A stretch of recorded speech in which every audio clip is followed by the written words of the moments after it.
வணக்கம். புது புது அர்த்தங்கள் நிகழ்ச்சியில் உங்களை சந்திக்கிறதுல ரொம்ப மகிழ்ச்சி. இன்றைய நிகழ்ச்சியில் பங்கேற்பதற்காக எழுத்தாளர் மனுஷபுத்திரன் வந்திருக்கிறார். வணக்கம். வணக்கம். இன்னொரு விருந்தினர் பத்திரிகையாளர் நம்பி நாராயணன் வரணும், இன்னும் வந்து சேரல. அது வரைக்கும் நம்ம பேசலாம். மோடி அரசிடமிருந்து உடனடியாக அதிசயங்களை எதிர்பார்க்க வேண்டாம் அப்படின்னு கோவா முதலமைச்சர் மனோகர் பாரிக்கர் சொல்றாரு. அதிசயங்களை அரசின் தொடக்கத்திலேயே அதிசயங்களை மக்கள் எதிர்பார்க்க வேண்டாம் அப்படின்னு அவர் சொல்றாரு. அவருடைய அந்த ஸ்டேட்மெண்ட்டை நீங்க எப்படி பாக்குறீங்க? பொதுவாக அதிசயங்களை எதிர்பார்க்கக்கூடிய மனநிலையை யார் உருவாக்கினார்கள் என்பதைத்தான் நாம் பார்க்க வேண்டும். ஏன்னா எந்த அரசாங்கமுமே அதிசயங்களை நிகழ்த்த முடியாது என்பது கவர்னன்ஸ் பற்றி தெரிந்த எல்லோருக்குமே தெரியும்.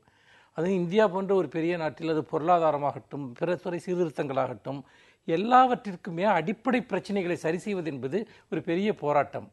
ஆனால் தொடர்ந்து ஒரு தனி நபரின் மீது இவர் எல்லாவற்றையும் மாற்றி விடுவார், இவர் எல்லாவற்றையும் சரி செய்து விடுவார் என்று ஒரு மிகப்பெரிய ஒரு பிரம்மாண்டமான எதிர்பார்ப்பை அவர்கள் தான் உருவாக்கினார்கள்.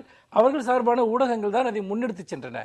ஆனால் இப்பொழுது கவர்னன்ஸ் என்ற ஒரு விஷயம் கையில் வரும்போது, அதிசயங்களை நிகழ்த்த வேண்டிய ஒரு நேரம் வரும்போது நாங்கள் அதிசயங்களை எல்லாம் நிகழ்த்த முடியாது என்று சொல்வது என்பது ஒரு நியாயமற்ற விஷயம் என்று நான் நினைக்கிறேன். மத்தியில புதிய ஆட்சி அமைந்ததும் நல்ல நாட்கள் வந்திருக்க வேண்டும், ஆனா அவை வந்து விட்டனவா அப்படின்னு மக்கள் கேட்கிறாங்க. அதற்கு நான் நல்ல நாட்கள் இன்னும் வரல, விரைவில் வரும்னு பதில் சொல்றேன் அப்படின்னு சொல்றாரு. கிட்டத்தட்ட 60 வருஷத்துக்கு மேல இந்த மாதிரி நல்ல நாட்களை எதிர்நோக்கி நம்பிக்கையோட இந்திய மக்கள் காத்திருக்கிறாங்க. அது இன்னும் வரல அப்படிங்கிற மனநிலையில தான் அவங்க மாத்தி முயற்சி பண்ணிக்கிட்டே இருக்கிறாங்க.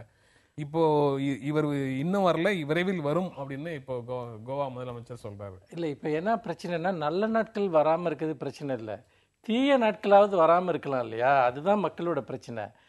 அதாவது அவர்கள் எந்தெந்த காரணங்களுக்காக காங்கிரசின் மீது ஒரு பெரிய அதிருப்தியோடு வாக்களித்தார்களோ அதே விஷயத்தை திரும்பவும் இந்த அரசாங்கம் செய்கிறது. அதாவது அது விலைவாசி ஏற்றமாக இருக்கட்டும், அல்லது பொருளாதார கொள்கையாகட்டும், அந்நிய முதலீடுகளை அனுமதிப்பதாகட்டும். அப்போ மக்களுக்கு என்ன தோணும்னா, இவங்க என்னதான் மாற்றம் செய்யறாங்க அப்படின்னு ஒரு அடிப்படையாக ஒரு கேள்வி வரும். அதாவது ஒரு ஒரு என்ன சொல்றது, ஒரு அடையாளபூர்வமாக கூட அவர்கள் சிறிய விஷயங்களை கூட அவர்கள் இன்னும் செய்ய ஆரம்பிக்கல. அப்படி இருக்கப்போ ஏன் இந்த அரசாங்க மாற்றம் என்பது நடந்திருக்கிறதா என்கிற கேள்வியே மக்கள் மனதில் வருகிறது. அங்கேதான் பிரச்சனை ஆரம்பிக்குது. அதாவது மக்கள் மேஜிக்கை எதிர்பார்க்கல, ஆனால் அவங்க எந்த சேஞ்சையுமே இன்னும் ஃபீல் பண்ண கூட இல்லை.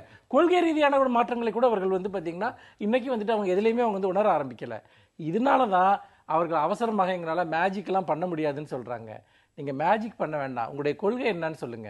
காங்கிரஸ் அரசாங்கத்தினுடைய பொருளாதார கொள்கை அல்லது பிற நிர்வாக கோட்பாடுகள், இதுல இருந்து நீங்க எப்படி மாறுபடுறீங்கிறத ஒரு சின்ன செயல் மூலமாவது காட்டுங்கன்னு தான் மக்கள் கேட்கறாங்க. இது எப்படி அற்புதங்களை நிகழ்த்துறாங்கன்னு கேட்கறதா இருக்க முடியும்?